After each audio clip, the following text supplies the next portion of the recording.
did everybody else get that? We good? All right. So where was I? So we're here today to talk about luxury, and hosting this is Nicole Niquette. Nicole is our both a member of the Keller Williams Luxury Earn-In member, as well as the luxury chair for our ALC. So Nicole, go ahead and take it away. Thank you, Richard. I really appreciate it. Thank you guys all so much for being here today. So this is a luxury panel in particular for team building. So we're going to run to approximately 12:15. After the questions, we will open it up for, or after the questions that I have for the panel, we'll open up for additional questions to the audience. And I would love to introduce our 4 panelists. We have John Barentine from Los Angeles, California. Thank you so much for being here. We have Kristen Daly from Philadelphia, Pennsylvania. Good morning. Thank you so much. We have Steve Epstein from Santa Barbara, California. And he's actually holding a broker's open right now at a beautiful $5 million property. So thanks for multitasking. We appreciate that. And then we have Josh Anderson from Nashville, Tennessee. So thank you so much. The first question, I'm going to open it up to John Barentine.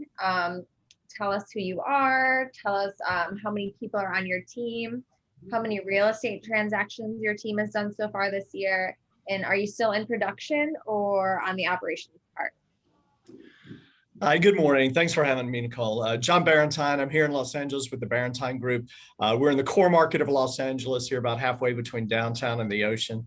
Our team consists of 9 people. So there are 5 agents, 5 licensed agents in production, and 4 staff. We are on track this year on our goal to close at a little over 80 units. So right now we're at about 3940. So we're in good shape. We've had a really great first half of the year, and we're excited about what the second half brings. Amazing. And did you mention if you're still in production? Oh, I am still in production. Yeah, I'm on the list side of the business these days, so I'm still actively in production. Amazing. Thank you so much. Same question, Kristen. Hi, everyone. Good morning or afternoon, depending on where you're at. I see certain members of my team here, McKenna, Eleni, Alexa, and a bunch of others. So welcome.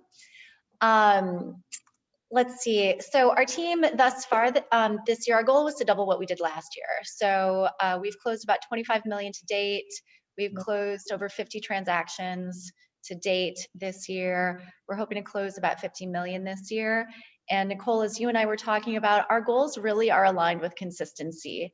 I think every real estate broker, every day of every career is just struggling with that that goal and that challenge of being consistent with your business. And it's especially difficult in the luxury market to be consistent day in and day out when you have so many opportunities, so many different decisions, and your clients have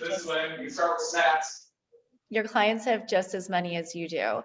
So, so our team usually consists of about 8 people. We have some great legacy team members. We have a bunch of new team members this year as well who are learning the business and who are killing it because our market is on fire. We have some team members this year who are just 1 to 2 years in the business, and they made 100,000 already this year at the midpoint of the year. We also have some of the biggest commissions and bonuses, bonus opportunities this year that we're taking advantage of. One of our team members on the call today is making a $50,000 bonus on one luxury transaction that's closing in October. So thank you for that luxury intro, and thanks for hosting, Nicole. Of course. And did you mention whether or not you're still listing properties or whether you're more on the operations side? I'm both, and I enjoy both. I love being a rainmaker. I love selling. I love being a broker, and I'm great at it. I'm good at operations, but I'm probably better at sales. I think that's, and hope that's true for a lot of us on this call. There have been points in my team building career where I've been at what we call in Keller Williams at a 7th level, where I maybe have accepted an opportunity to work within the Keller Williams corporate world or different team operations roles within Keller Williams Philadelphia or Pennsylvania. But right now, given the competition in our market and how fast paced it is, I'm definitely in production. Amazing. Thank you so much. And next up, we have Josh. Tell us, please, are you in production still, or operations side? How many transactions has your team done so far? Yeah. So I am still in production. I do primarily the list side of the business. So I've been in the business since 2006. So this is the start, or April was the start of my 15th year in the business. I'm originally from Nashville. Our team is about 15 people. That's about half administrative. It's a little bit less than half administrative and then half agents. So we've got a couple agents that have been with me for 9 and 11 years, a couple that have been with me for around 4 years. And then the rest of them are all kind of brand new to the business, like 6 months or less in the business. As far as production, I was just looking at our numbers this morning. We've done 174 closed and pending for the year, which is about 86 million in volume. Last year we did 135 million for 255 transactions and missed $4 million in GCI by like $18,000. It was like my, anyway, so we're the first quarter was like our adjustment quarter. I think we came off such a great year, best year we've ever had. And I think everybody was a little bit fatigued from it. And the knob got turned in January. It's like a completely different market this year than it was last year.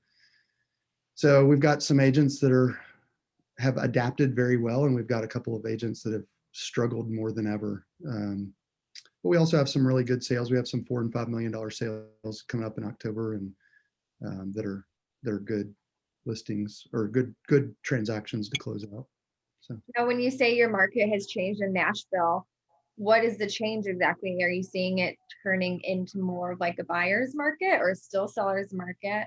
No, it's like 10x. So for the last 6 to 7 years, we've been a seller's market, and for the last 6 or 7 years, we've had a lot of relocation from Chicago and Orange County, Los Angeles County, some places in Connecticut, New York, New Jersey. Primarily the two areas are Los Angeles and Chicago.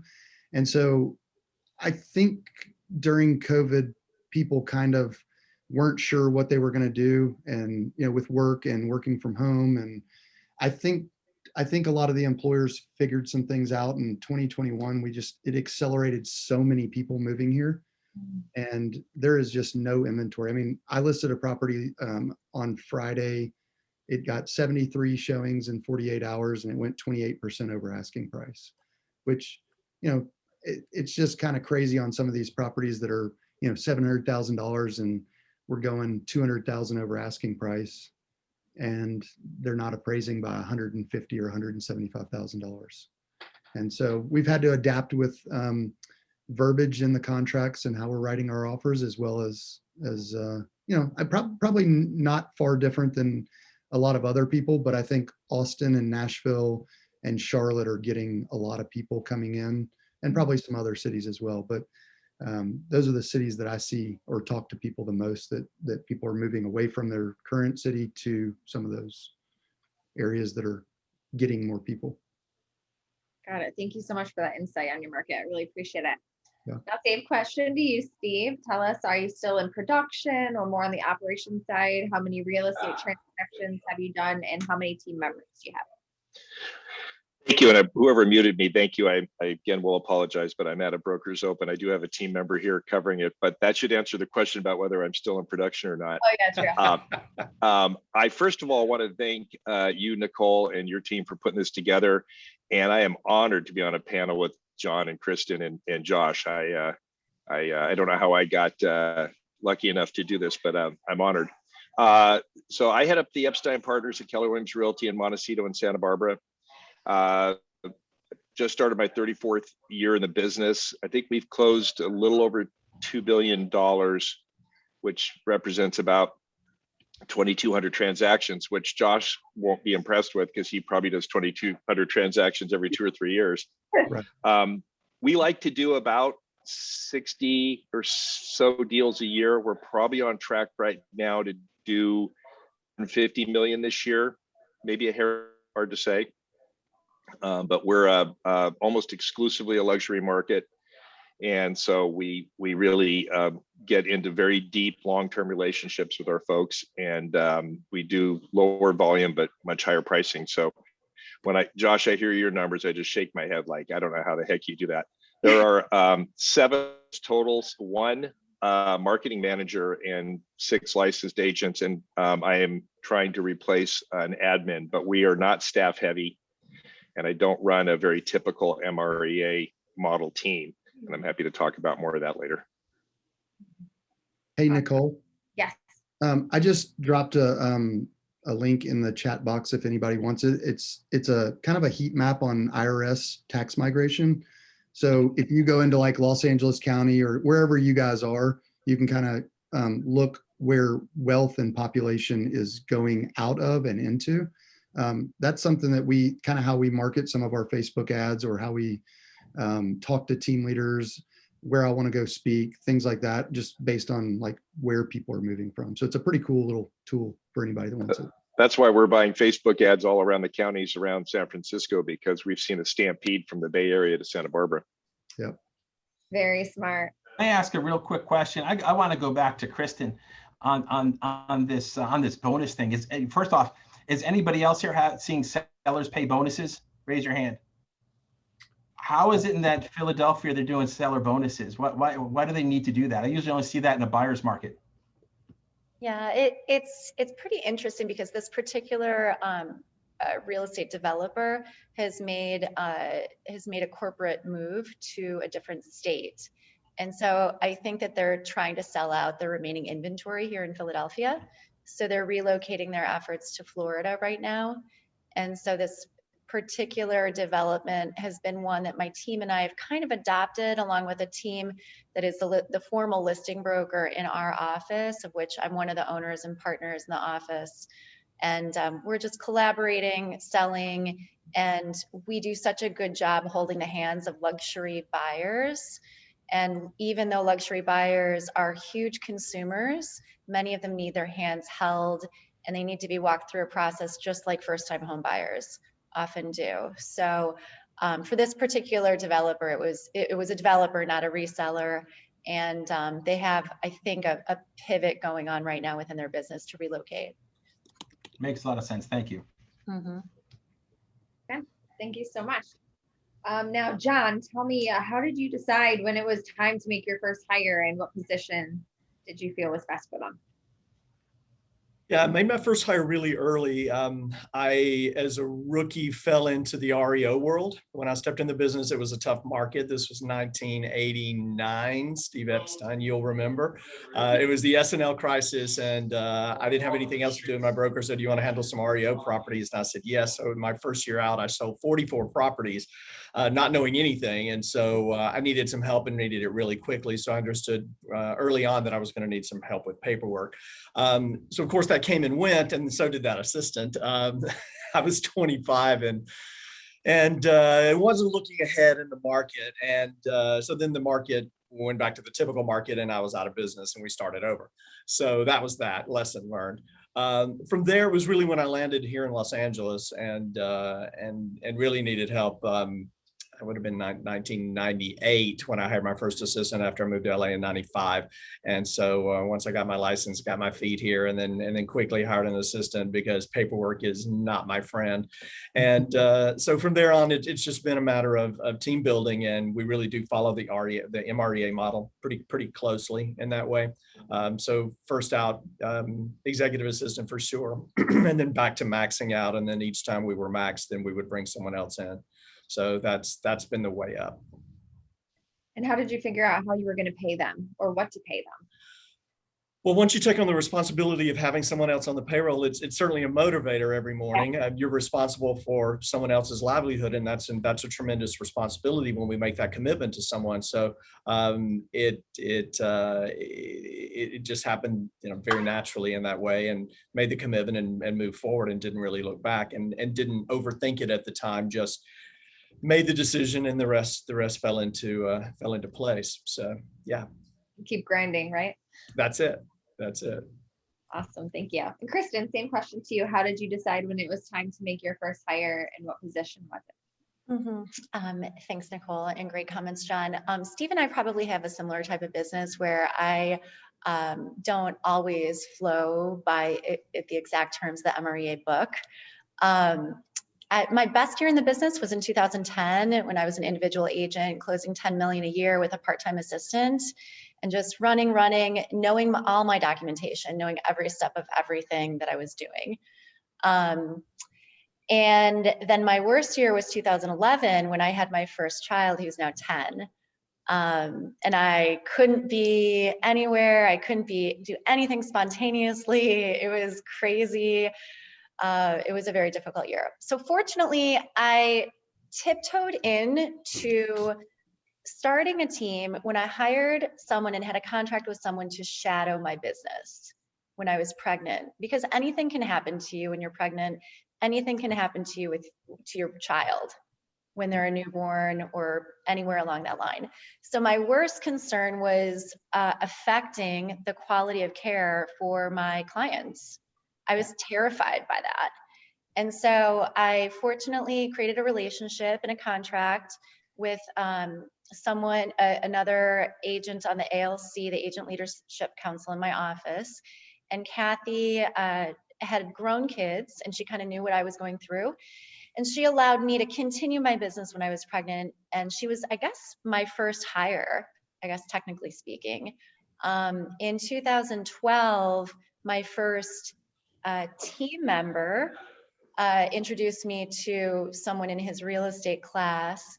And she remained on my team and went through many different phases of life over the last 10 years. She got married, and basically once she had her third child, she decided it was time to maybe move off of real estate a little bit.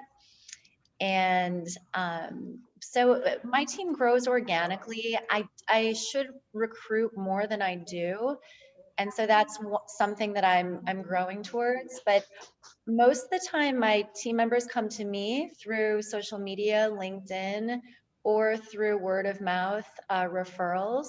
Some of my team members come to me from other agents in our marketplace. And I think that's when you know you've really made it, is when you're being referred by your competition to team members or clients. And so for that, I'm grateful, and I'm really grateful to have the team that we do today and this year, because we're killing it.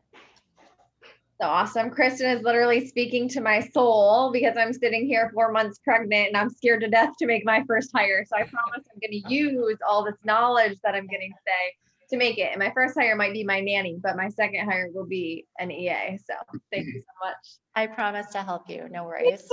Thank you. Awesome. And Josh, same question to you. Yeah, I'm probably so my first hire was a part-time assistant, and I kind of told you a little bit of the story there. So, I think for me, I'm very much a relationship person, networking. I can get on the phone and dial all day long. If you give me paperwork, I'm literally would like to take a nail gun and shoot myself in the head with it. I just I'm not a paperwork person at all. I learned that when I lost my early on, I lost an earnest money check for somebody. Ooh. Yeah. It was lodged under my seat and I had to call them and tell them, and then I found it the next day. It was like the worst thing ever. So my team knows not to give me anything that I need to bring home to my wife, checks, they just go directly to her. So but it was probably like 9 months in the business. I hired my first part-time, and what I would do very differently. And I'm probably like John, I follow MREA. I didn't realize I was doing it, but I follow it literally to a T. Our profit margin somewhere between, it's always between 42 and 46%. So we're pretty lean. So, but I hired somebody off of Craigslist, and I hired the cheapest person I could find. And it was probably the biggest mistake I've ever made. And, one of the things I was telling Nicole is, I think you can cut corners on anything as far as getting stuff cheaper. Like you can always get a better deal on postcards or swag for your business. You can't get a better deal on talent.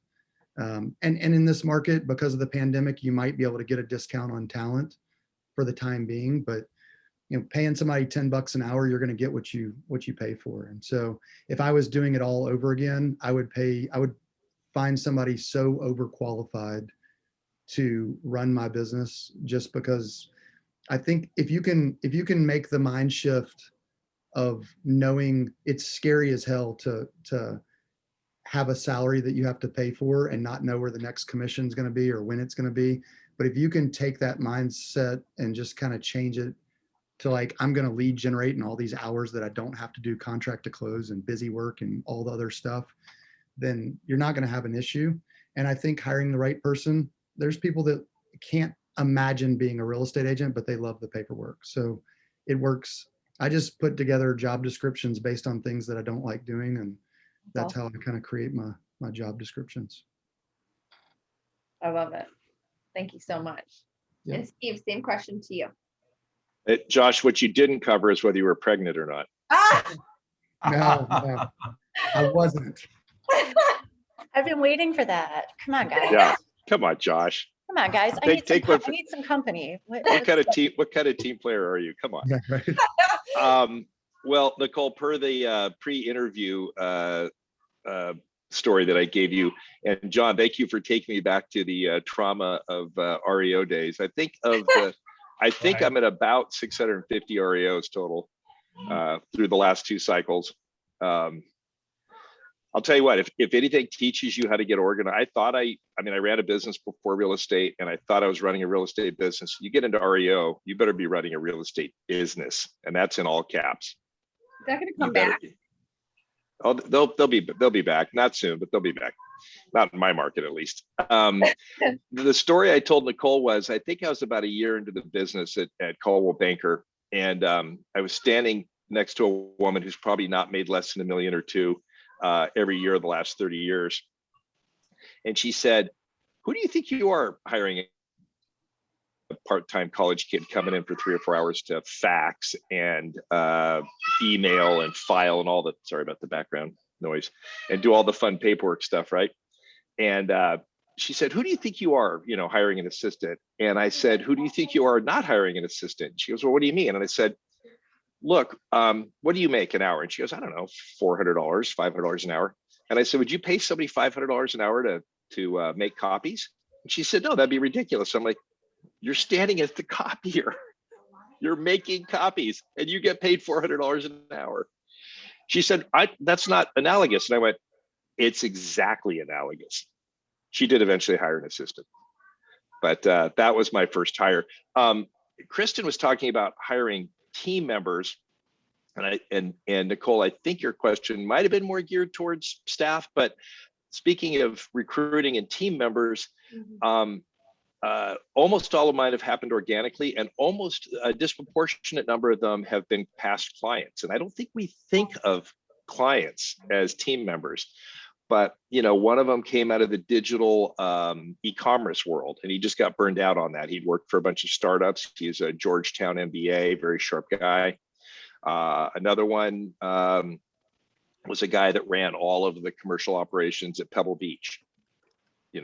16 of the commercial operations, the pro shops, the food stations, whatever it was.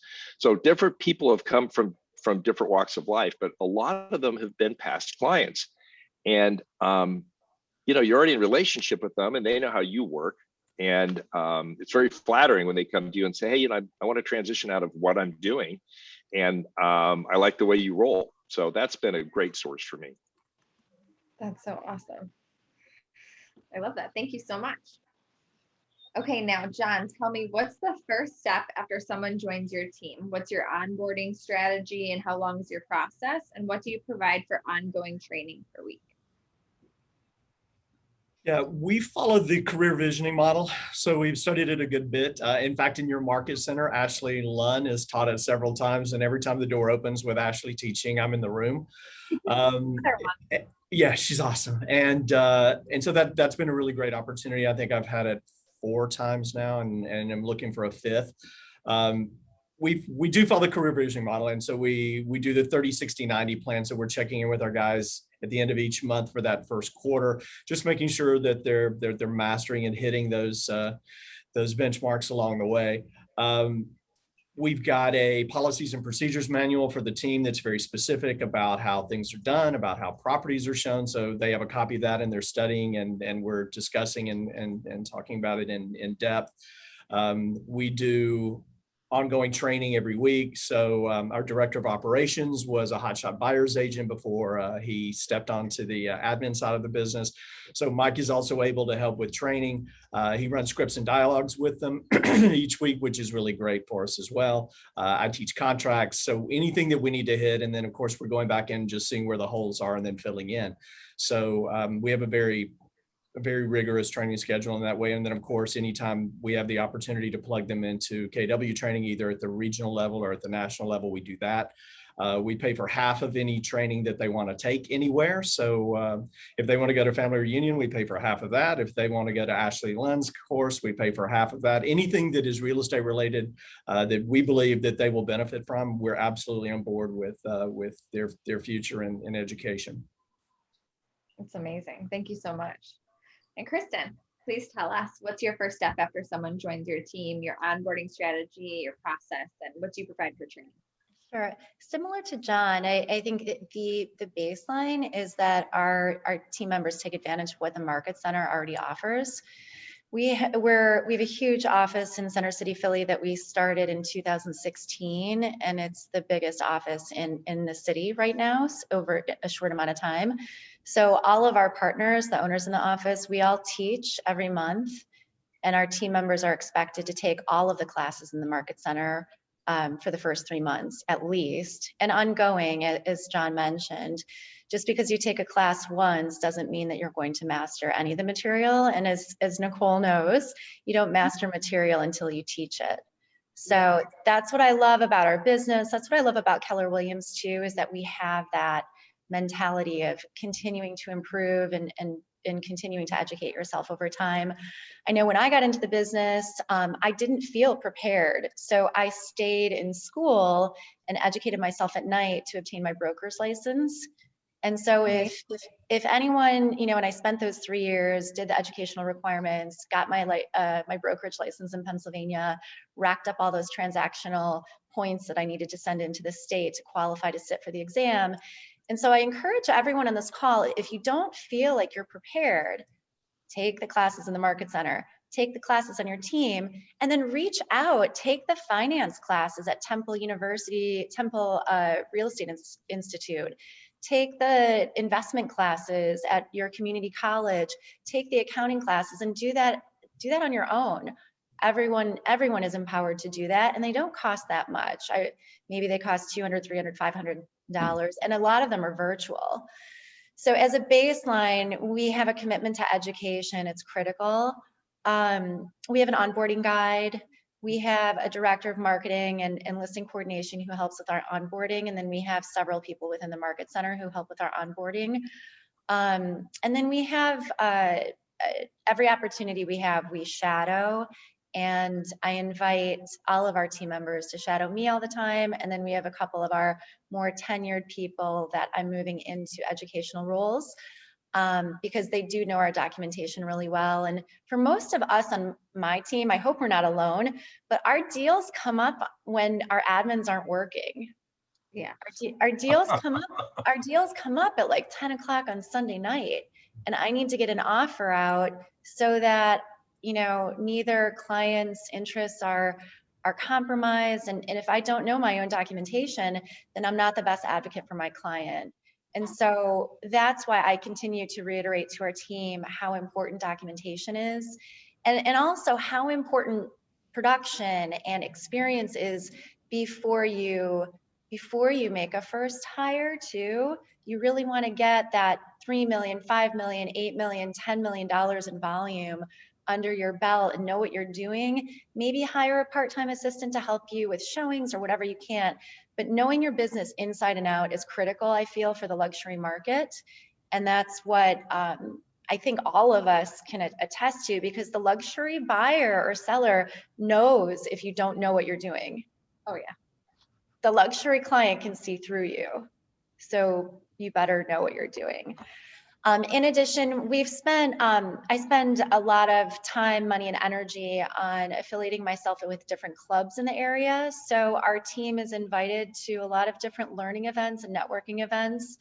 to the Union League of Philadelphia, for example, or one of the hottest new clubs in Philadelphia called the Fitler Club.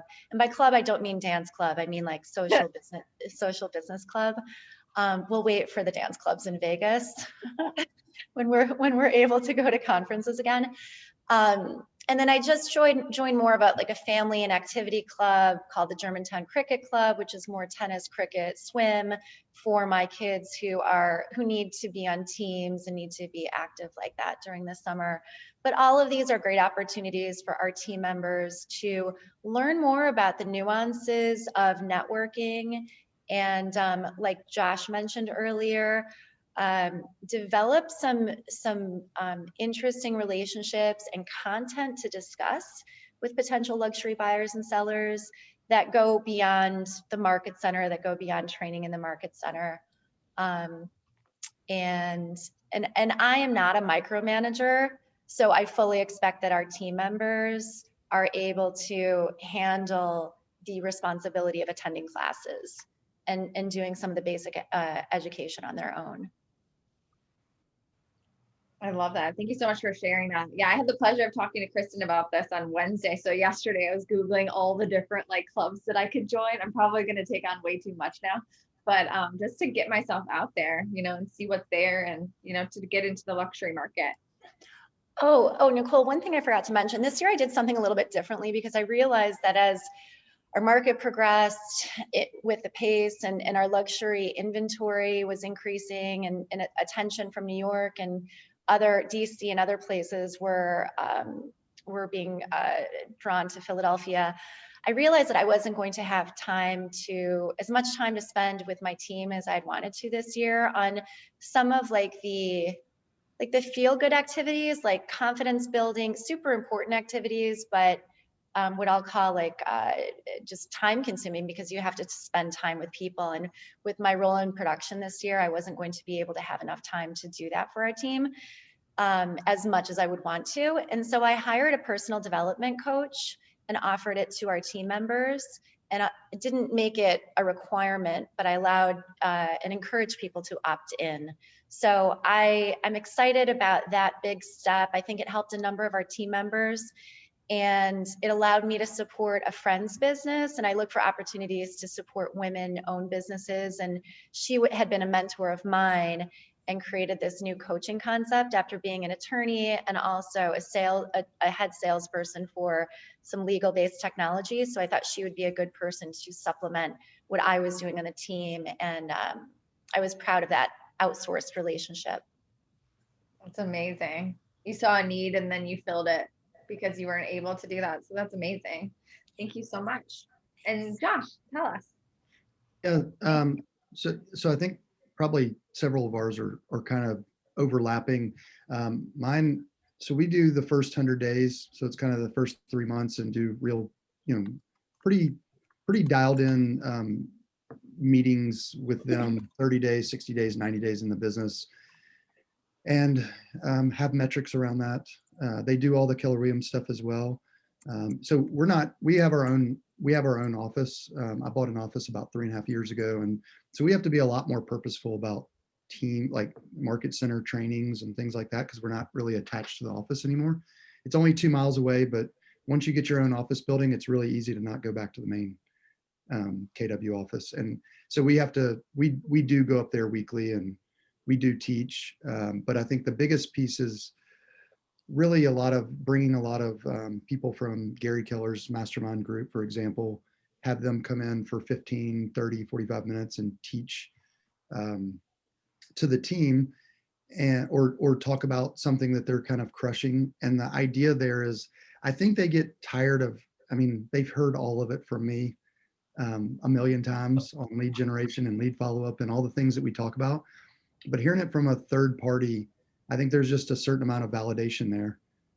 So I try to dig into what we have access to and who's doing a certain level of client experience or somebody that's killing it with reviews and so how can we kind of implement some of those things?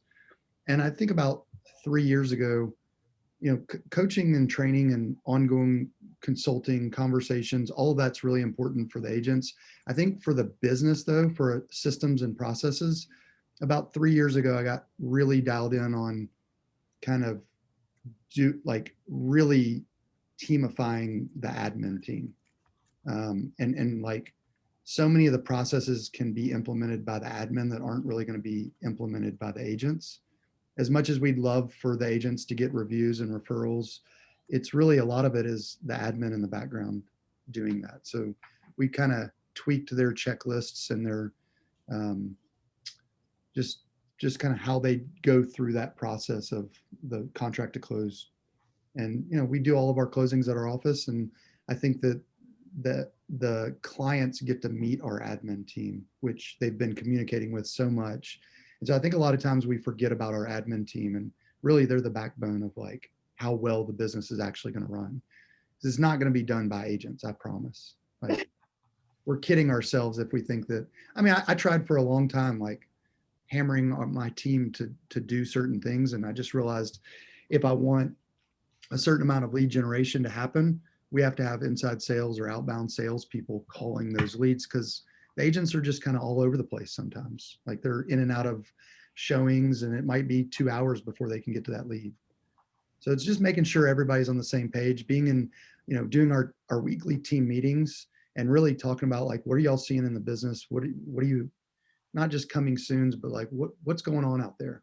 Like, for example, we talked this week about realtor safety, because some guy, an agent in our community, he's literally like got out of his car and got he got held up and got his car jacked. That's scary. And so, half of our team is female. And so I said, guys, whether you like guns or you don't like guns, or tasers or whatever you're going to do, if it's a baseball bat, like you got to be aware of your surroundings and you got to figure out what's going on. So all those things, not just the agent training piece, it's all the other things that are important. Yeah, that was a really good reminder. Because a lot of times we're holding open houses by ourselves. Anything can happen at any moment. So in any area. For sure. So thanks for touching on that. Really appreciate that. Yeah. And Steve, tell us your.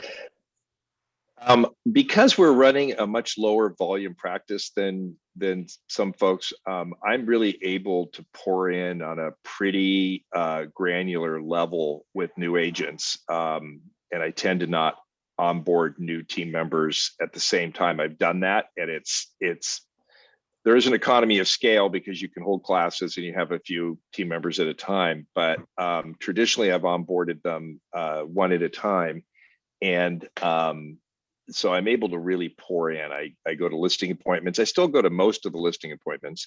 I will show property with them, but it's the other thing I like to do when they're relatively new is I like actually to have them sit at a desk in my office. So as much as I can, I'll be on a call with a client and I'll say, hey, do you mind if I put you on speaker? I have an agent I'm working with here, and I'd like him to hear our conversation. And obviously, that you have to be sensitive of what we're talking about, but everybody's been great about it. They go, sure, yeah, I don't care if your partner listens in on our call.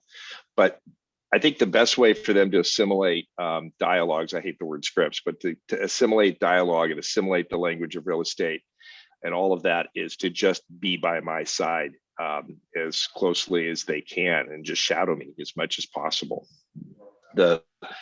My most junior partners on this is helping me hold this listing open for brokers this morning, and he was here at the listing presentation. I asked the clients, I had to be sensitive about COVID, but I said, hey, I've got a junior partner I'm mentoring. Do you mind if I bring him along? And it was great. He added some color and it's great. So I really kind of just try to get them attached to me at the hip, and then we do regular, we've been doing Zoom. We used to do in-person meetings and trainings. We'll get back to that very soon. But, and I also encourage them to avail themselves of the insane amount of training that's available to all of us as KW agents. I mean, you literally could do it all day, every day, right? If you really thought about it, between Bold and career visioning and, ESO and, whatever it is, if you wanted to, you could make that a full-time job. So the question is, how do you cherry pick it, right? And whoever said you don't learn, I think it was Kristen, totally resonated with me. You learn, you know nothing until you're teaching it. That's the best reinforcement. And I love teaching and training and mentoring. That's awesome. I even really like the terminology, like how you said junior partner, because it makes really someone feel very like authenticated, like special. I would never give an agent a buyer's agent card or an assistant card or anything. The reason we set it up as the Epstein Partners is nobody wants a second stringer, right? Nobody wants a junior agent, right? So I think the rising tide floats all boats, really. I love that. Thank you so much. So John, tell us what's worked for you in motivating and growing a team culture, and what's the ultimate vision for your team? We're heavy on team culture, and I love that, and that's probably the most important thing to me about it. It has to be fun, first of all. If it's not fun, then I frankly don't do it, as is evidenced by some of my lead gen numbers. But I will say, we talk about values as a team, right? And we talk about that as at our business planning sessions every year. And what's important to us as we set goals, not just in a monetary way, but what's important to us as a team culturally. What's important? What do we want to achieve this year? How do we want to feel about our business? How do we want to go about our day? And we've put together a really amazing group of realtor partners that we want to be in business with. And so culture is everything. And it's what gets us out of bed in the morning, and it's what keeps us together during the day. I will say that our staff is really amazing about it. They are ultimately the culture keepers here in the office. I'm in office most days, but when I'm not here, someone else is, and culture is held in the same way. I see myself as the standard bearer of that, and I'm honored to have that role, and certainly lead by example when given the opportunity in it. We are a do the right thing team, right? Even if it costs us money, right? And even if it is not in our financial best interest, that's the culture of our team. If we fix it, we break it, and we pay for it. And if we can't pay for it, there's an insurance policy that will. We've never had to use that, but that's our philosophy. There is nothing that we won't take care of. And so they all feel supported in that way. They know that we have their back. So if they make a mistake, they simply made a mistake. We've all done them, and I continue to do them. But we make it right at any point, and we learn from it, and then it doesn't happen the same way again the next time. So that's really important to us, is that we come from a culture of support, of agent support, and that they feel really, really supported. They can step out even as a young agent and do business because they know that they are supported in a way that it's going to work itself out, right? They don't have to be afraid of what they don't know, because it will either come to light or we'll fix it if a mistake is made. So we're heavy on training, but at the same time, we know that there is still going to be human error along the way, and we want no fear surrounding that, right? We want them to step out, do business, learn in that way, and really be diligent about it. Our ultimate vision for the team is this is going to sound crazy to Josh. Our goal, our big time goal here in LA is to sell 100 units, right? So we are blessed with amazing price points, and we are units challenged. And so ultimately our goal is to sell 100 units here, and that should happen here in the next year or so. And part of that is hiring to the goal. So ultimately what we're going to have to do is bring on a couple more agents on the team in order to make that happen. So the ultimate goal for our team, it looks like there are probably 6 agents working together and probably 6 admins supporting them. We are able to do that because of our price point, and we run, as Josh was saying a moment ago, we are highly profitable. For 6 months of this year, we're at about 52.6% profitability, and we love that.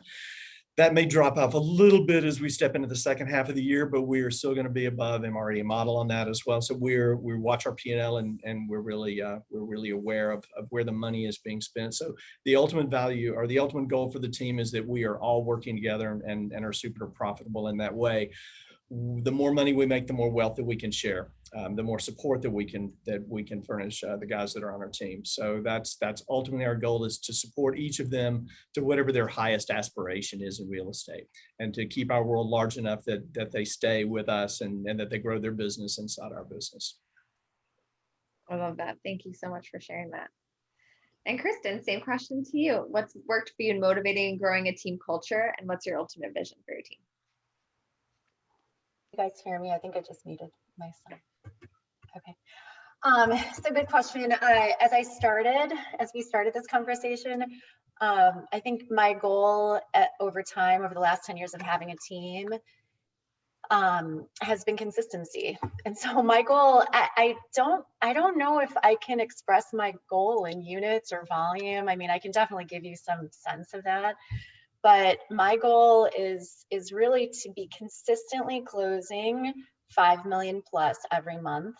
Love to it. get us to at least 50, 60 million a year consistently, not having this high year, low year, first half high, second half low.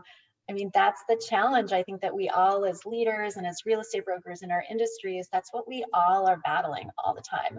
So it's my ultimate goal to eventually in my life, I may never realize it, but I'm going to keep chasing it, to chase that consistency in our business. So that's number one. And yeah, as I alluded to, I think our team is really capable of doing 5 to 10 million a month, which will get us to what John mentioned, that 100 million a year consistently.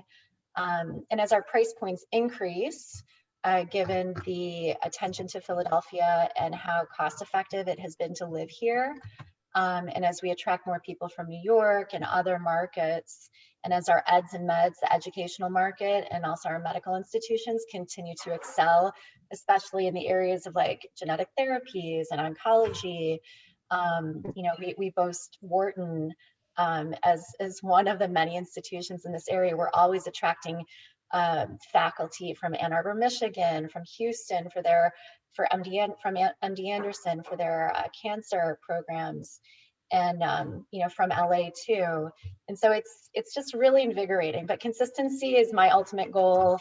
And then, dollars and units, I think net profitability, we talk about that a lot in our office. So rather than dollars and units, like how profitable can we be? How well can we master what we're doing so we're not inefficient, so we're not wasting time, so we're not losing business when we go into a competitive opportunity? How many times are we winning versus losing? That's super duper important. So I touched upon a lot of things, but yeah, we'd like to get to that $100 million a year goal this year. I'm hoping that we close 50, and sky's the limit for consistency. Absolutely. Would you say the consistency key is just like linked to the lead generation, just making sure your team is consistently making the same number of contacts every day? I think it's a commitment and a culture of, agree. I think it's a commitment and a culture of reaching out to the people you haven't met yet, and then talking to the people that you have. So yes, lead generation, but we talk so much about lead generation, like what does that actually mean? Is it going Door knocking. Yeah, I mean, so some of our team members have been recently newly successful with that, because I think surprisingly enough to them and to me, because I think post-COVID, people are craving contact. And so people are more willing to open their doors these days, and people appreciate you, they appreciate us. They want to be contacted, and they're thankful for that outreach.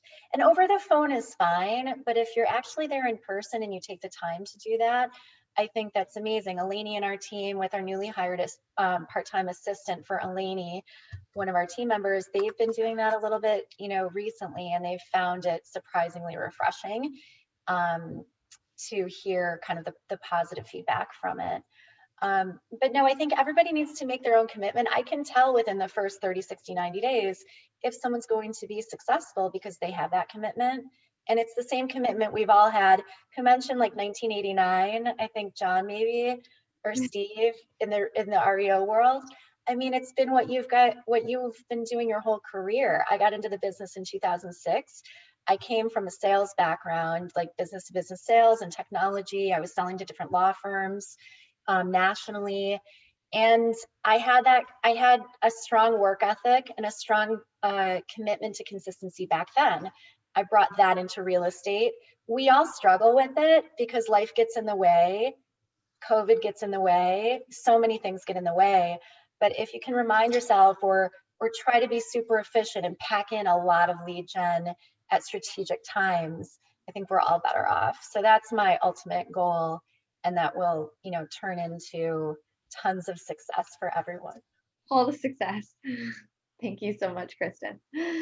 So Josh, tell us what's worked for you in motivating and growing a team culture, and what's your ultimate vision? Yeah, so I agree with everything that's been said. I probably have a little bit different stance on the culture piece. I think, I always say we're kind of like work hard, play hard. We do lots of team outings. I run everything. I'm a big sports guy, so I'm like sports analogies on everything. So I liken it to SEC football and our team and how we get first downs and how we win. But I also think culture isn't something you can wake up on, Tuesday morning and say, hey, I want to have great culture. It's something that's created by all the people. And I think that happens way before you have a team in place. I think it's how you hire people. So if you're hiring to your values or to what is important to you, I think that's where your culture comes into play. So, as far as motivating, yes, you can motivate your team, but you can't like want success more than somebody else wants success for themselves. And I think it's hard to motivate somebody that's not a naturally motivated person. You can get them riled up, but it's exhausting to have to constantly motivate people that don't want success as much as you, or you don't have your goals aren't in alignment. And so I look for people that are super highly motivated, that have good work ethic, things that you can't teach. You can teach real estate, you can teach sales, you can teach relationships over time. Like, I just think there's certain things you just can't do. As far as ultimate goal, my big why, this took me forever. And I used to always be the guy that would walk out of the class during, like you had this whole session of like figuring out your big why. I'd always go to the bathroom for like 15 minutes. Because when I got into the business, I was like, oh, I just want to make a bunch of money. And then once you make a certain amount of money, you're like, what is my big why? And then Kristen Cole said, well, it can't be money and it can't be your family. So what is your big why? And I go, wow, those, like, I wanted to automatically shift to my family and my kids and providing or doing more than what I had grown up. And so my big why I kind of figured out was I want to be the guy that can catapult somebody into the better version of themselves or the best version of themselves. And can I help them create that? And so that kind of goes into the goal of like, I want to build a business big enough that nobody ever wants to leave. And that's probably, you've heard that from Gary, but I think when you start getting into, I don't need to go from selling 250 houses to, I don't care about selling 1,500 houses a year, but I do look at the transaction and I look at, kind of what Zillow and a couple of others are trying to do. And I see value in like being able to control the process from start to finish. So our team is very high level of client experience. But I think sometimes the title company or the mortgage company or some of these others don't have the same alignment. And they're still our preferred vendors, but there's times when our client goes and picks their own home inspector and we're not on the same page, or we're not on the same page about the communication from a title company. And so where I'm going with that is I would like to have some type of ownership in all of that to where we can build it out from start to finish and be able to, making money is great, but being able to control the process.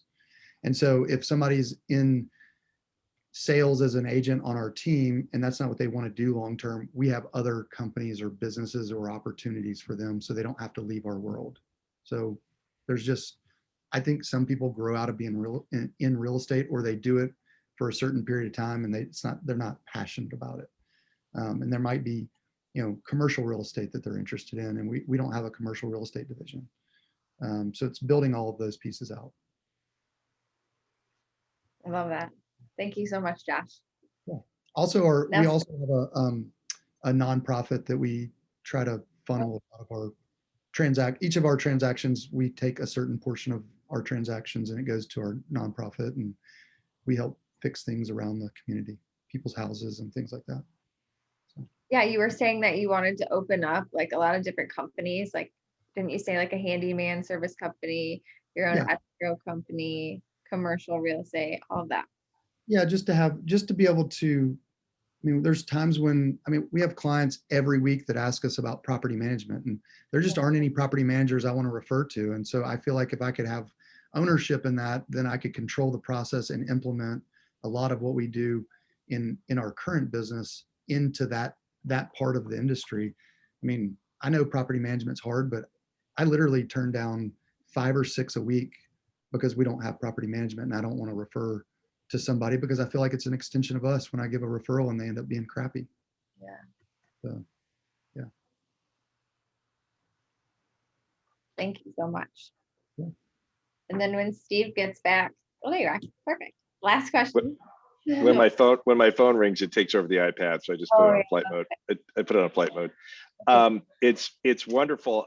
I get so much out of these panels because everything you guys have said has resonated with me. John, I brag even in listing presentations that although this is serious business, we're going to have fun doing it. And if you sell that properly, people, you can sort of see their face change because they're stressed out about getting their house ready and what they have to do and how they get out for showings and what they do with the kids and the dogs. And then you just go, we're going to have fun here. It's not a fun process, but we're going to have fun. So I love that. And that's trickled down into the team, into our culture, right? It's serious business, but we're not serious.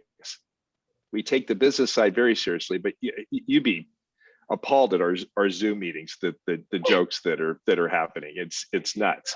So we're a bunch of gregarious, type A, high D people that are having a good time, right? So that totally resonated with me.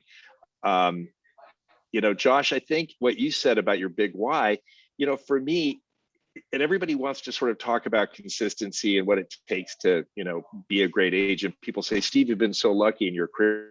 Oh, wow. If you want to get hit by a train and you go look at the train schedule and you go and stand on the tracks when the train's coming, that's not luck. You prepared yourself to be hit by a train, right?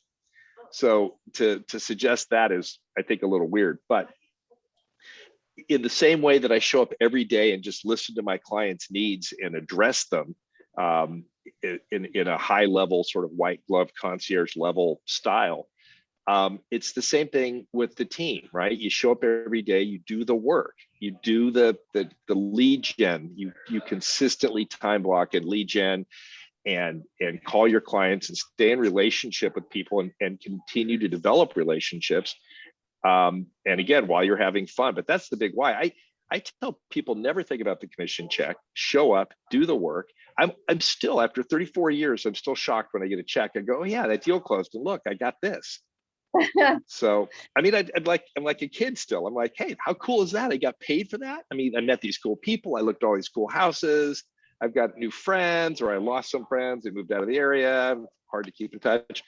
But I still just come from that place consistently. Well, and your checks are really big. They're not bad. And then did you say your ultimate vision? I didn't. Like other people have said, I think I would like I don't want a gargantuan team. If I had, 8 or 9 agents and a couple admin, we're very lean. I would venture that our total overhead is probably less than 40%, which I know is way below MREA, but because we're not doing high volume, we don't need as many people processing things. I guess I would like a total team in the range of 10, and I would like it to be maybe a little more self-sustaining and running than it is now. But I'm still the rainmaker. I still get a charge out of it. It still gets me out of bed every morning. I love what I do. I love the actual leading from the front. I think, Nicole, on our call, I mentioned to you when I was really building the team up, I started doing less production, and the team sat me down at one of our meetings and said, you can't lead from behind. You have to lead from the front. We need a rainmaker. You're it. Your name's on the door. Your face is on everywhere. And we need you out front doing your job. I love that. They called you into action. Oh, look, when we hire new TLs, I sit them down, I go, okay, who do you work for? And if they say, hey, I work for you, I'm here to support the agents, I go, great, we're going to get along fine. I work for my team. I am there to serve my team. And I come from a servant mentality in the same way that I serve my clients. I'm there to support my team, and it's very clear who I work for, and they do pay me. So I'm working for them. I love that. Thank you so much. By the way, when we were talking about something, I'm sorry, I want to say something specific to what Kristen said. Kristen, the motivation, if nothing else, to get to your $100 million mark is to get into Gary Keller's group. And I have to tell you, once I was invited into that group, I didn't care about anything other than maintaining my numbers to make sure I was invited to that group. How do we get in there? So it's really interesting, Mindy. There is criteria. There's also like there's actual criteria, and then there's like unspoken criteria that nobody really knows what it is. The secret sauce. Yeah, I got in 9 years ago, and I literally told her, I said, I hit this $25 million mark. That's when you had to, the minimum criteria was 25 million in volume, and which wouldn't work now. But I said, can I please come to one of these? And I've been in every one since, but the first one I went to, I remember going home and I canceled dinner plans that night because literally my brain hurt that bad. I laid on the bed for like 2 hours with just like, I was like completely mind blown of like the quality of the conversation and how high level it was. Just, it's crazy. That sounds amazing. To say it's next level is to insult it. Yeah. Wow. All right, Kristen, let's get in there. Do it, Nicole. I'm ready. You guys can do it. All right, Rich, do you want to open it up for questions? Absolutely. So if anybody got any questions, go ahead and just unmute yourself. Let's see what we got going. While they're maybe thinking of that, I have a quick question. So why do you think that there's such a challenge as you go into luxury to maintain the same number of transactions? Right. So if we look at some the question is, though, do you need to maintain the same number of transactions going into luxury? Okay, it's fair. Yeah, I think it would be hard. I'm probably on the lower end of, I mean, our volume is and quantity of transactions is higher than all of y'all's, but my average price point's way less than you guys, and we're still in luxury. But it would be very difficult to do an average of I don't know what y'all's price points are, but $1 million, $1.5 million, $2 million at 255 transactions. It sounds really awesome though.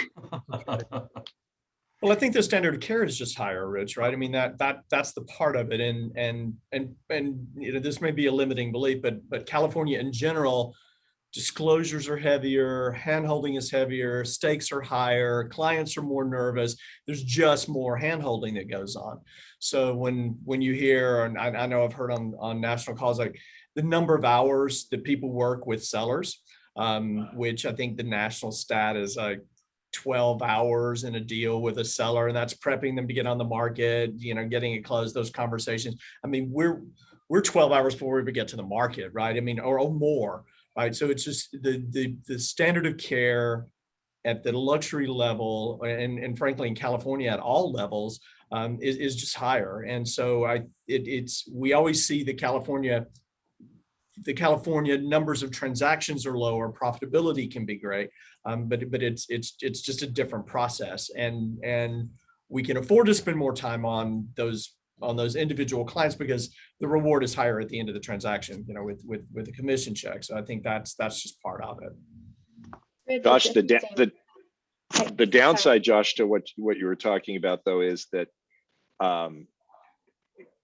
in our market, every deal counts, right? If you lose a deal that's, I don't know what your average price point is, $500,000 or something, you just say next, right? Yeah. Well, that's and why I didn't want to get into commercial real estate. My dad was like, why would you get into residential real estate? That sounds awful. I said, I've got friends that make $1 million a year in commercial, but if they have one deal fall apart that they've been working on for 2 years, that's a third of their business for the year. And yeah, $250,000 or more in commission. Yeah, Crazy. that's one of the reasons we've never pigeonholed ourselves into a price point. I've literally had $5 million escrows next to $500,000 extra escrows. I don't turn out any business. And actually, and I'll caution everybody about this. I'll run into people. I grew up here in Santa Barbara, and I'll be down on our main street, and I'll run into somebody I knew in high school, and they'll say, "Steve, you're in real estate. Hey, I just bought a house." I'm like, "Yeah, great, super cool, congrats. Did you think about calling me?" "No, you only do those $5 and $10 million listings." And I'm like, "Oh, good. Well, what did you spend?" "Well, we only spent $1.5 million." You're like, really? Yeah. I'm like, "Oh my God, just shoot me where I stand." I realized about Yeah, 5 or but- 6 years ago, I posted something on Facebook, and it was a luxury listing. And I got a referral, and the guy said, "Well, I saw your Facebook and your LinkedIn and your Instagram, and it just looked like you did only luxury. So we didn't call you." And I was like, oh. That was But, like the next Rich, moment. I was going to add, we can give you so many examples of quick sales in luxury too. The luxury market can move fast, and if the luxury market with cash wants to move, they move. I mean, we have a $3 million closing coming up that came about on one of our listings that'll close in a week. It'll close a week from today, and and and that's an interesting situation. At the same time, our clients who are under contract to buy a $4.7 million condo went under contract last year. They're not closing until next year. What? I've taken them out to dinner, twice. They're paying for dinner now. Every time we go to dinner, it's like $1,000. Oh my God. And we have a blast. We have a great time. And then one of our other listings that closed in the first quarter of this year for just under 4 million, cost about 10 million or 10,000 in marketing, given some of the particular goals that the seller had and where he wanted it placed. And we did some print marketing there, which is super expensive. We also had, custom gifts for people who took a look at the property, which added a cost too. All in all, it was good because it closed, but we don't always know when properties are going to close. So you have to be okay with how you're managing your money and your income. But those are like 3 totally different examples, like speed, cash close in a week, 3 years to close, and then closing after a lot of hard work and a lot of investment of true dollars in marketing. And so the luxury market, I think you can still have a high volume with a luxury market. I know a lot of our competition does. So like we're trying to gain market share from them, because I think what happens when you get high volume in luxury is that the rainmakers stop managing, they walk away a little bit more. They're not in their market either. They're in a different market, like at different times of the year. Maybe you don't want to be in Philadelphia in the winter. So those people might be in the California market or the Phoenix market, or they might be in Florida. And so that's where the hard work for the newer people in the business, that's where your consistency comes into play, because you can capture the market share when the agents who've been in the business for 30 plus years are not in the market. So do you have a budget per luxury client, or is it just all over the map? It's all over. But if anybody's interested, the luxury marketing that we did for our townhome listing in Rittenhouse Square on Delancey, it's a good guide to creating like a $10,000 budget for that property. The income, the commission on that was $117,000, and it was split between a team member and myself. Awesome. But the team paid the expenses, the team member didn't. So anyway, everything kind of trickles down, and it's really, I love studying those numbers. I'm sure Josh does too, and any other leaders on this call, because at the end of the year, you sit back and you're like, okay, this production really means nothing until you compare it to what you've spent. And so it's really important to review your numbers all the time. I have another question. So are any of you getting your sellers to contribute towards marketing fees? Almost never. If they want something very specialized and it's kind of out of what we think is appropriate, we'll just say, look, we've spent money, like we do virtually no print. And the print we do is more about us than anything else, because it does not make the phone ring. You could argue maybe they go to Zillow or they go online and then they look the property up, but it's not been effective for us. But if they want big splashy print, we might suggest that they should, they can pay for it. We'll reimburse them at the close. That's it. That's exactly it. That was the question. Do the reimburse?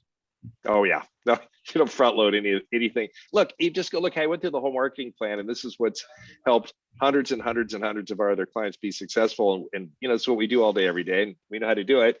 And we get that you want to do something completely different, and maybe we share it with them a little bit, or we have them pay it, because they don't believe us. But then we do it, and they go, "All right, I believe you now." Well, sometimes that's just entirely ego driven, right? They want to see their home in the print. Vanity. Oh yeah. Oh yeah. In Montecito, are you kidding? Awesome. Thank you guys so much. It's 12:15. I want to honor everyone's time. Thank you so much for being on the panel today. I really, really, really appreciate it. As Nicole, well. I am truly honored to be looking at John, Josh, Kristen, and Rich's smiling faces here. I don't know how I got invited to the party, but thank you. Thank you guys so much. Really appreciate it. Thank you guys. Have a great summer. Thank you, You're guys. always welcome in Philadelphia. Hope to see you in Austin next month. Yeah. We'll see all y'all in Austin. Absolutely. Nicole, can we make sure that everybody gets all of everybody's contact information, all of our guest contact information, so referrals might be passed? Definitely. Perfect. Thank you. Awesome. Thank you so much, guys. Appreciate it. Great Bye, job. all. Thanks, Rich. Bye, Bye, Nicole. guys. See you, Bye. Josh. Thanks, guys. Thank you, Kristen. Thanks, Nicole. Thanks.